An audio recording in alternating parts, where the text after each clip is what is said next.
Assalamualaikum warahmatullahi wabarakatuh. Perkenalkan, nama saya Yusuf Habib Zarif dan partner saya Vanessa Kirana. Kita akan membahas tentang bab 3, perorganisasian pendidikan. Poin-poin yang akan kita bahas yaitu 1. Pengertian organisasi pendidikan, 2. Jenis organisasi, dan 3. Budaya organisasi. Pengertian organisasi pendidikan. Istilah organisasi secara etimologi berasal dari bahasa Latin organum yang berarti alat, adapun organize dalam bahasa Inggris yang berarti merorganisasikan, yang menunjukkan tindakan atau usaha untuk mencapai sesuatu. Organisasi sebagai salah satu fungsi manajemen sesungguhnya telah banyak didefinisikan oleh para ahli. Menurut Gibson et al. Mengartikan organisasi sebagai wadah yang memungkinkan masyarakat dapat meraih hasil yang sebelumnya tidak dapat dicapai oleh individu secara mandiri.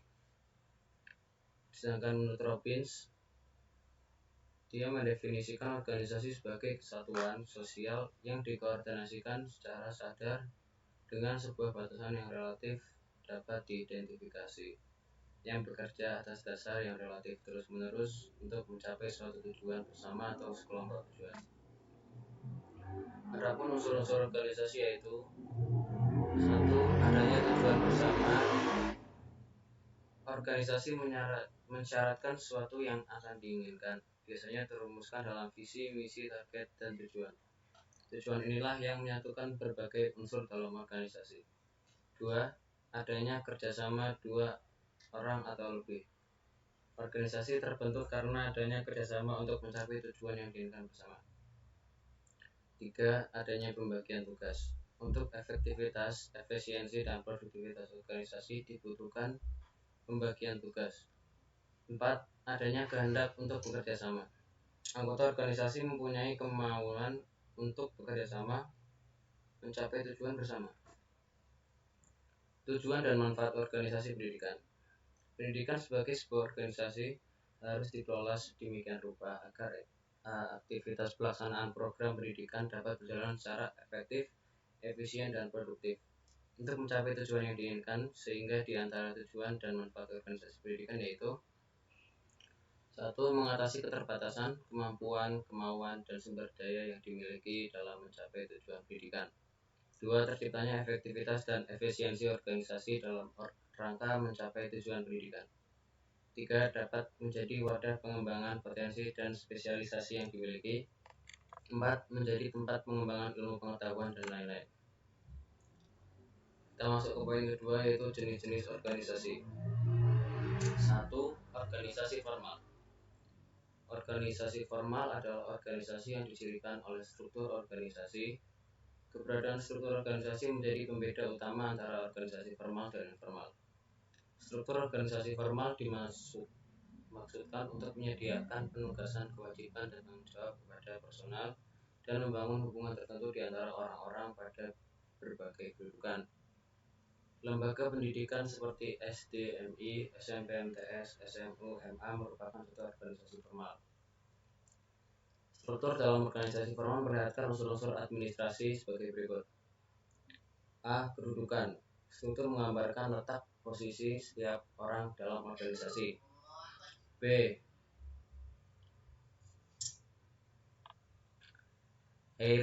Hierarki kekuasaan. Struktur digambarkan sebagai suatu rangkaian hubungan antara satu orang dan orang lain dalam suatu organisasi. C. Kedudukan garis dan staf. Organisasi garis menegaskan struktur pengambilan keputusan, jalan permohonan, dan saluran komunikasi resmi untuk melaporkan informasi dan mengeluarkan instruksi, perintah, dan petunjuk pelaksana. Bentuk skema struktur organisasi formal dapat berbentuk piramidal, mendatar, atau melingkar. 2. Organisasi informal.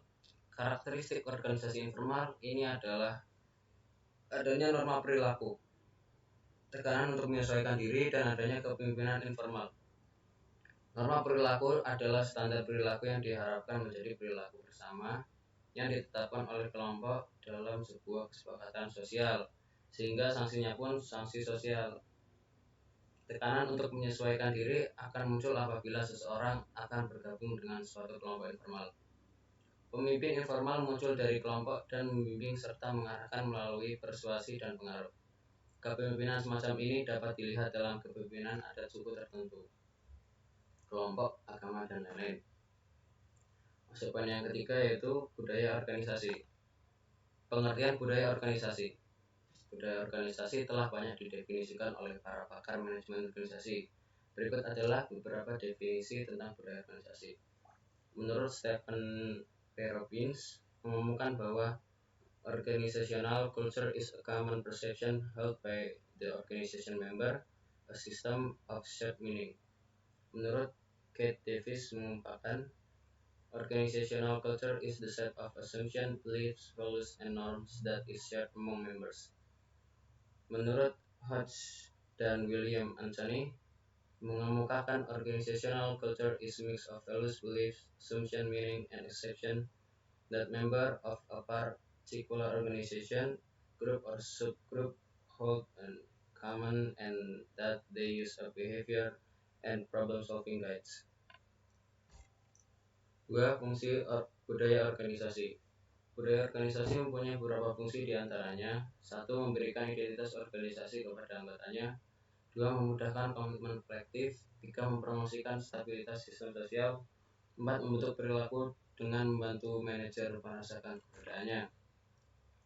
3. Tipe budaya organisasi. Noy dan Mondi membedakan tipe budaya organisasi dalam dua kelompok, yaitu open and perspective culture dan closed and autocratic culture.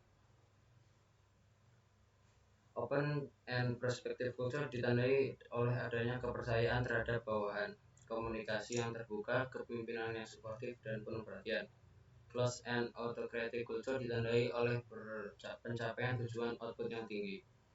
Deal dan Kennedy mengumpulkan 4 jenis budaya perusahaan, yaitu A. Macho culture, perusahaan yang menganut budaya ini anggotanya harus berani mengambil risiko. B. Work hard, play hard, ditandai oleh risiko rendah dan umpan balik yang cepat. Namun budaya ini menekankan pada keringanan dalam bekerja serta berorientasi pada masa kini. C.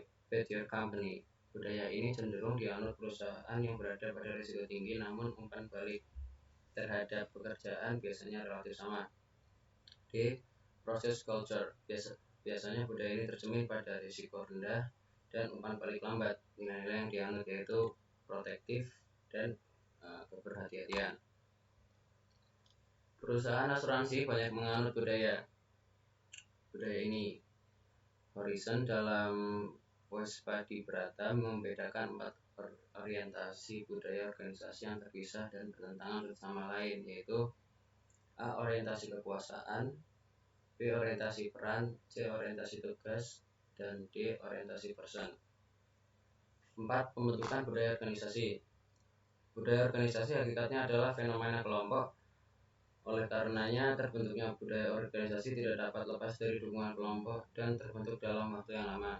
Pembentukan budaya organisasi juga melibatkan leader yang secara ketat menerapkan visi, misi, dan nilai-nilai organisasi kepada para bawahannya, sehingga dalam waktu tertentu menjadi kebiasaan dan dijadikan acuan oleh seluruh anggota untuk bertindak dan berperilaku.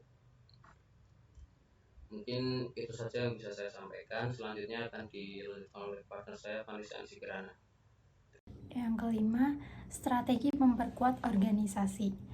Integritas yang terdapat di dalam organisasi sangat bergantung pada solidaritas para anggotanya. Solidaritas ini menunjuk pada suatu keadaan hubungan antar individu atau kelompok yang didasarkan pada perasaan oral atau kepercayaan yang dianut bersama dan diperkuat oleh pengalaman emosional bersama. Durkheim dalam bukunya Division of Labor in Society membagi solidaritas menjadi 2 bagian, yaitu solidaritas mekanik dan solidaritas organik. Yang pertama yaitu solidaritas mekanik. Solidaritas mekanik merupakan solidaritas yang didasarkan pada hubungan mekanis antara anggota organisasi. Tidak adanya pembagian tugas dan pekerjaan dilakukan secara bersama-sama seperti gotong royong. Ciri solidaritas mekanik didasarkan pada tingkat homogenitas tinggi dalam kepercayaan dan sentimen atau perasaan yang sama pada organisasi sebagai suatu sistem dalam bekerja sama. Yang kedua yaitu solidaritas organik. Solidaritas organik merupakan lawan dari solidaritas mekanik, yang mana solidaritas ini muncul dengan adanya pembagian kerja yang tegas, di mana setiap individu dalam organisasi yang terlibat dalam penyelesaian suatu pekerjaan akan memegang wewenang dan tanggung jawab yang diberikan kepadanya. Ciri khas solidaritas organik adalah saling ketergantungan yang tinggi, yang mana itu akan bertambah sebagaimana bertambahnya spesialisasi pekerjaan dalam pembagian kerja. Poin yang keenam yaitu tim kerja dalam organisasi. Tim kerja adalah kumpulan dari individu-individu dengan keahlian spesifik yang bekerja sama dan berinteraksi untuk mencapai tujuan bersama. Yasis Ilyas menjelaskan bahwa inti dari tim kerja terdiri dari 3 komponen, yaitu komitmen bersama, saling percaya, dan saling menghormati. Pada tim kerja dituntut akuntabilitas baik secara individual maupun kelompok, sehingga inilah yang membuat tim kerja dapat tampil lebih baik dibandingkan dengan satu orang yang paling baik sekalipun. Menurut Belbin dan Ilyas, ada 4 proses pengembangan tim kerja, yaitu pembentukan, perselisihan, penetapan nilai, dan kinerja. Yang pertama, tahap pembentukan atau forming. Pada tahap ini, anggota kelompok mulai mencoba mengetahui informasi tentang satu sama lain mengenai tugas yang akan diberikan. Yang kedua, tahap timbulnya konflik atau storming. Para anggota mulai bekerja keras, tetapi mereka cenderung akan mempertahankan pendapat mereka sendiri, menolak batasan-batasan yang ditetapkan oleh kelompok terhadap individu mereka. Yang ketiga, yaitu tahap normalisasi atau norming. Para anggota mulai yaitu tahap terbentuk hubungan yang dekat antar anggota kelompok dan menetapkan aturan-aturan serta menemukan cara komunikasi yang tepat supaya dapat membantu mereka mencapai tujuan yang diinginkan. Beberapa tanda kelompok berada di tahap norming, yaitu adanya peninjauan ulang dan penjelasan mengenai visi, misi, dan tujuan kelompok, munculnya kesadaran kebersamaan, persahabatan dan kerjasama antara anggota, toleransi, mendengar pendapat anggota lain, dan lain sebagainya. Selanjutnya yaitu tahap berkinerja atau performing. Tahap ini seluruh anggota kelompok telah dapat bekerja dan berfungsi secara penuh, dan pada tahap ini pula semua anggota memiliki semangat yang tinggi mengantarkan kepada kesuksesan. Yang terakhir yaitu tahap pembubaran atau adjourning. Setelah mengalami performa kinerja yang membanggakan yang mengantarkan pada kesuksesan dan kematangan kelompok atau organisasi, maka akan mengalami masa jenuh. Jika sebuah organisasi tidak mampu mempertahankan, maka akan mengalami masa degradasi dan kemunduran hingga pembubaran. Poin yang ketujuh yaitu daur hidup organisasi. Daur hidup organisasi adalah tahapan-tahapan yang pasti dilalui oleh sebuah organisasi, mulai dari awal hidup hingga matinya organisasi. Ada 4 tahapan dalam hidup organisasi, yaitu tahap kelahiran, pertumbuhan, penurunan, dan kematian. Namun, tidak semua organisasi mengalami kesamaan tingkat di setiap tahap daur organisasi. A. Kelahiran organisasi atau organizational birth. Lahirnya sebuah organisasi disebabkan oleh adanya individu-individu yang bergabung dengan mendaya gunakan kemampuan-kemampuan untuk maksud dan tujuan tertentu. B. Pertumbuhan organisasi atau organizational growth. Tahap ini merupakan tahap pengembangan nilai untuk dapat meningkatkan kemampuan dan keterampilan sumber daya organisasi. C. Penurunan organisasi atau organizational decline. Yaitu penurunan organisasi akan terjadi apabila organisasi tidak mampu mengelola dengan baik permasalahan yang dihadapi, dan terjadi ketika organisasi mengalami kesalahan atau kegagalan yang dalam mengantisipasi tekanan baik dari dalam maupun luar, sehingga organisasi tidak bertahan. D. Kematian organisasi atau organizational death. Ditandai dengan ketidakmampuan organisasi menghidupi dirinya sendiri, tidak mampu beroperasi dan beraktivitas lagi. Cukup sekian dari kelompok kami. Apabila ada kesalahan, kami mohon maaf. Wassalamualaikum warahmatullahi wabarakatuh. Terima kasih.